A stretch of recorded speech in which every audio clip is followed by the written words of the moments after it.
Beware of spoilers, you have been warned. Die Hard. Most 80s action films set the standard for how all action movies should be, and Die Hard is one of those films that made it so. It had action, violence, comedy, explosions, great fights, and an intriguing villain. Die Hard is the definition of a perfect action blockbuster with a fun story, fun adventure, and a great cast. This would be my top recommendation for anyone in for a thrill and a good time. In my experience with iconic movies, the more quotable the movie is, the better. This movie runs on iconic quotes and one-liners. For example, "Come out to the coast, we'll get together, have a few laughs. Yippee-ki-yay, motherfucker." "Shoot the glass." Now I have a machine gun. Ho, ho, ho. Who said we were terrorists? Happy trails, Hans. You ask for miracles, dear. I give you the FBI. Oh my god, the quarterback is toast! I can go on and on. The reason Bruce Willis has a list of great action films on his filmography is because he is a great action movie star. He is so charismatic and is hardcore in all fight scenes. He has his emotional moments, but is always there to give us a laugh. And he's just fun to watch, and that's why his role just works. John McClane is a hero. Then there's Alan Rickman. I believe this is his film debut. As a villain, he was very charming, calm, cool, cynical, the perfect villain. His iconic voice was made for roles like this, and this was honestly one of his greatest movies.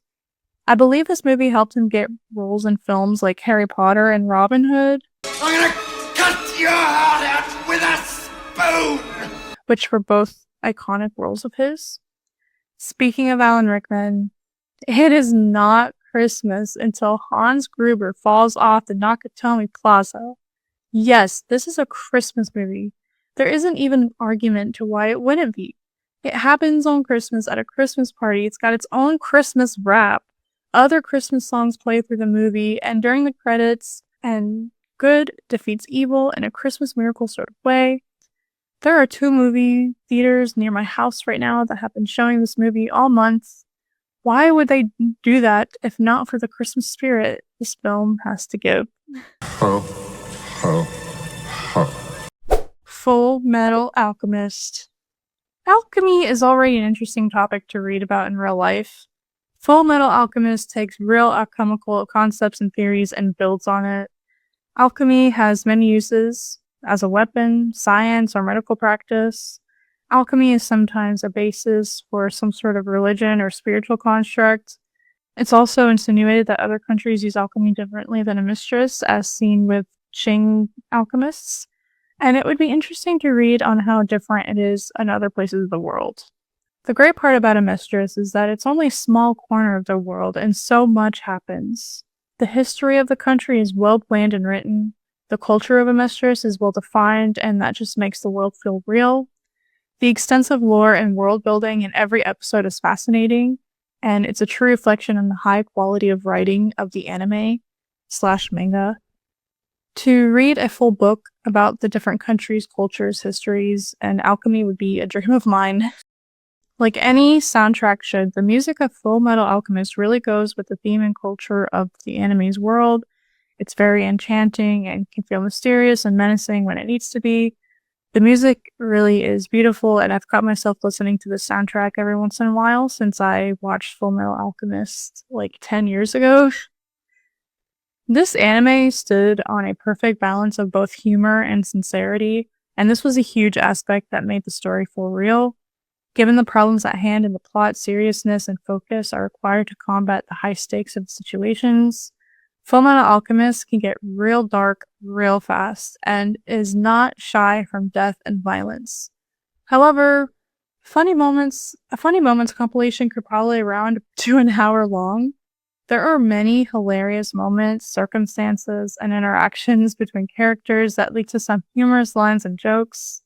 There are characters like Edward, Mustang, and Ling who are thrown into dire situations, but their personalities go beyond their battle mindset, as all characters like them have moments where they can be dorky or comedic. and that adds depth to those characters. Fullmetal Alchemist's greatest strength is its diverse cast of characters. Edward, Alphonse, Mustang, and his entire squad, Hawkeye, Scar, Ling, both as himself and as Greed, the Armstrongs, Hohenheim, Winry, and all the other soldiers, friends, and allies. The homunculi were the greatest antagonists, along with the father and Bradley, who had interesting backstories. With such a diverse cast, this anime does a really good job of mixing up pairings and exploring their dynamics of different relationships. We see Ed and Al almost inseparable at the beginning, and towards the end they separate and are seen working together with others. Mustang and Hawkeye are two peas in a pod. They are strong together, and when they're alone, their strengths and skills are especially highlighted.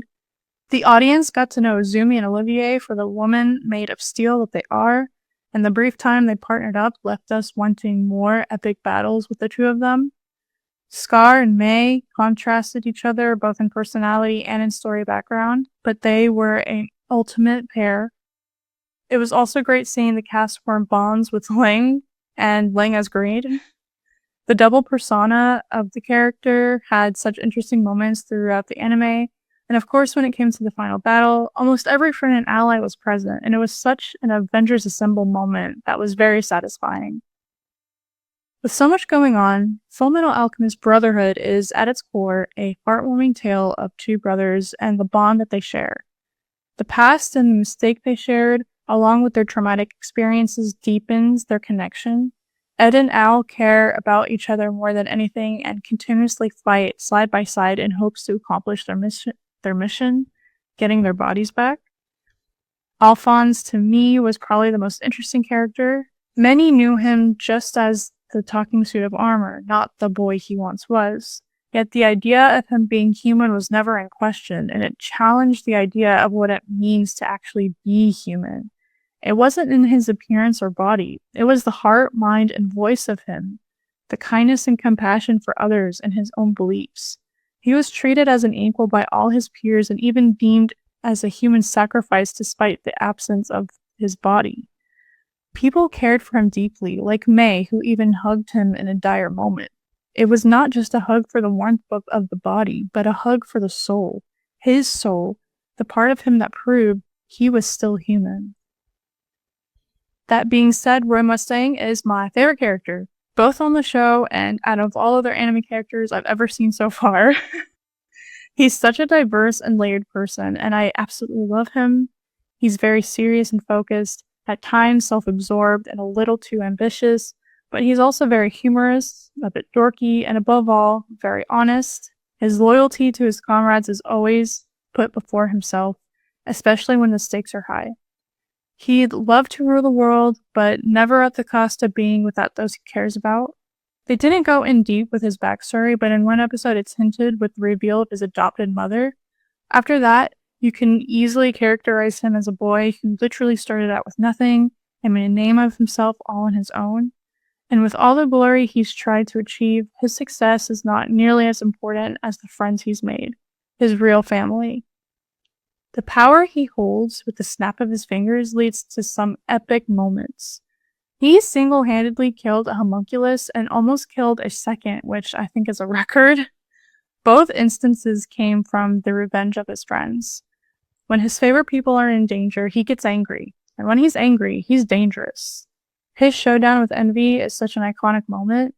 Not only was it great to see this powerful alchemist crack and just go beast mode, but it led to great character development as well as deepening the connection of Mustang and Hawkeye. Speaking of which, Mustang and Hawkeye are the best partners in crime and the best couple on the show. It was never explicitly stated if they were involved romantically, but what's great is that it never needed to be because their actions scream louder than words. This is one of the purest relationships I've ever seen in fiction. Romance aside, these two understand each other inside and out. They have various ways of communication with all of their codes and can talk to each other by just reading each other's eyes. They complement each other well, with Roy giving Riza endless motivation and Riza being the real man in the relationship and keeping Roy on track. I honestly could go on and on about Mustang as right-hand man. Just going back and thinking deeply on their history, so much subtext just shows up and enforces the deep connection they have. Mustang comes across as serious, but really he's just a big soft boy. It's Riza that gives him strength. I avoid fanfiction at all costs, but with these two, I wouldn't mind a fanfic or two about how the rest of their lives ended up being. The final battle is 14 episodes long. Episodes 50 to 63 are all about the invasion of Central and the defeat of the father and his homunculi. There were many twists and turns and epic battles on all fronts. All allies from the show came together in this well-thought-out coup. Many last-minute saves gave some epic moments of victory as everyone battled for their lives.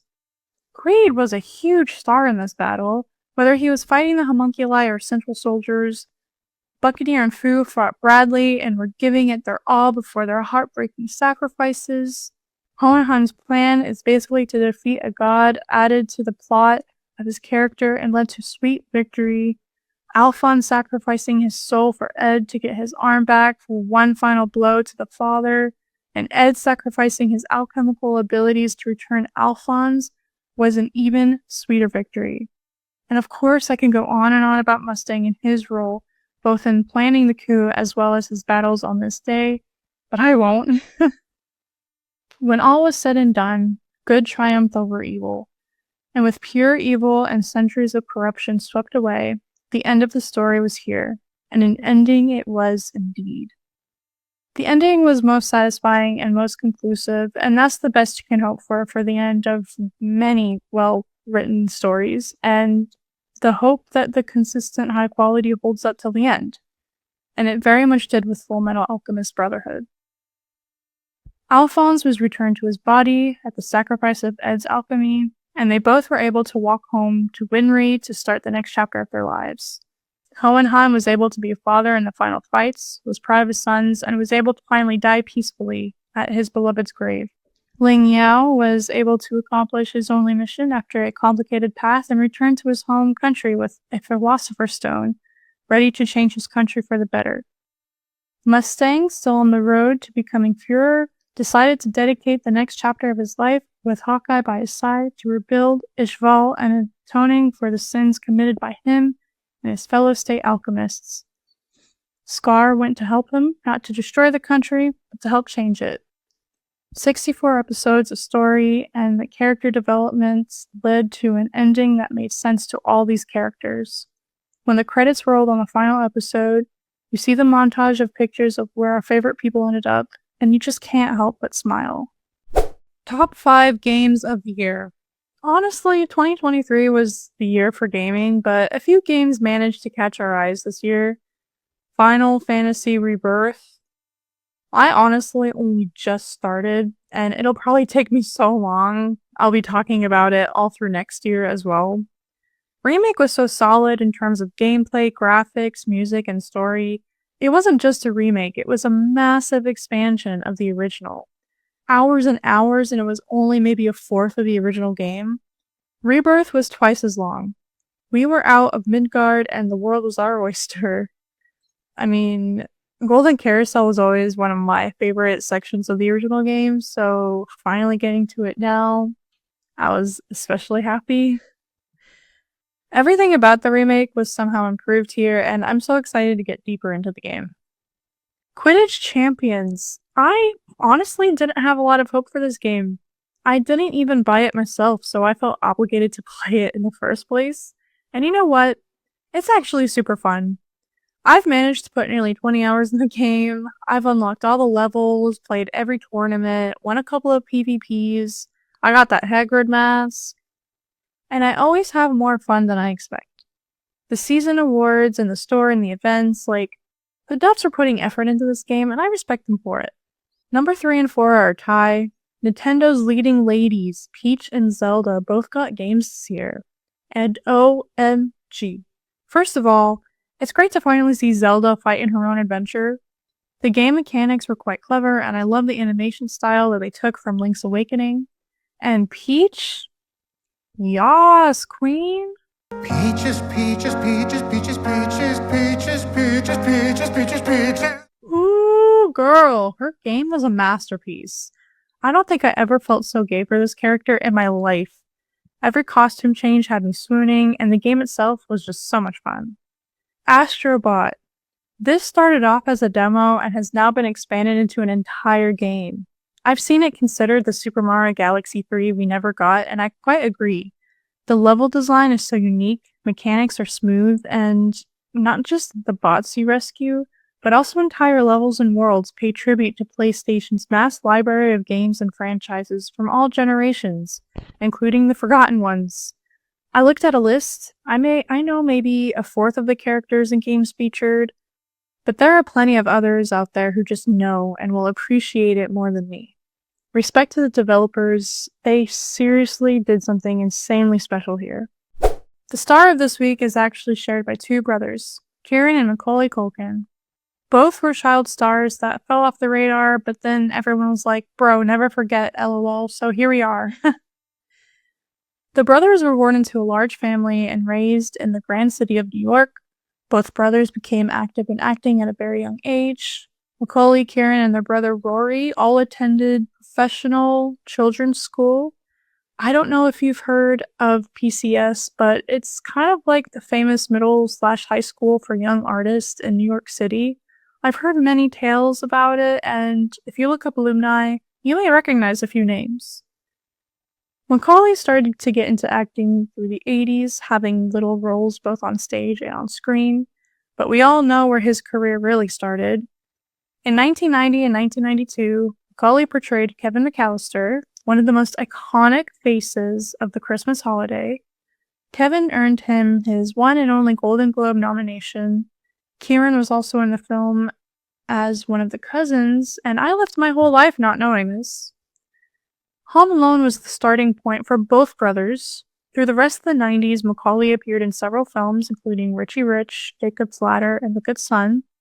Apparently, this guy was a student at the School of American Ballet, one of the most prestigious ballet schools ever. Many alumni end up signing with the New York City Ballet, and the students participate in their annual production of Nutcracker every year. Macaulay himself once portrayed the Little Nutcracker, so that's pretty cool. Kieran appeared in the Father of the Bride films, as well as a few other films through the decade. In 1999, he appeared next to Tobey Maguire and Michael Caine in the drama film about abortion, Cider House Rules. A few years later, Kieran was the lead in Igby Goes Down, which I must watch as it earned Kieran his first Golden Globe nomination. Through the 2000s, Macaulay wasn't really active, maybe a few appearances here and there. I know this was also the time he was arrested for possessing drugs, so I'm sure it wasn't really the best time for him. Kieran wasn't really around that much either, also only appearing in a few projects on screen. His next major film wouldn't be until Scott Pilgrim vs. the World in 2010. He did do a few stage productions, including West End and Broadway productions of the play This Is Our Youth. In the last 10-15 years or so, Macaulay has been a bit more active, doing various little parts in films. He was in a film called Changeland, where he met his wife, Brenda Song. He's also been active on social media a bit, which may not mean anything, but it kind of does. In the 10th season of American Horror Story, Macaulay portrayed Mickey in the Red Tide story, which... yeah, he was a highlight of that season for sure. Kieran's name came back into mainstream in a much bigger way. He appeared in all 4 seasons of Succession as Roman Roy, 1 Golden Globe win out of 4 nominations, 2 Screen Actors Guild Award nominations, and 2 SAG Ensemble wins, and 1 Emmy Award out of 3 nominations. The accolades speak for themselves. He was truly a highlight of this phenomenal show. Both brothers have really left their mark on pop culture. In 2023, Macaulay received a star on the Hollywood Walk of Fame. He is set to appear in the next season of Fallout, which I might have to jump on the hype train for that, seeing as the first season did so well. Kieran has also had some opportunities, including an upcoming Broadway revival with Bob Odenkirk. Even if they've been in and out of mainstream, we all know who they are. We love and respect them, and I wish them more success as they both continued their careers. That's it for this week. Be sure to follow this podcast and please follow my Twitter and blog at Hollis Films to follow my journey experiencing the entertainment industry's greatest stories. And let me know what you've been fangirling over this week. Thank you for joining me, and I'll talk to you again next week.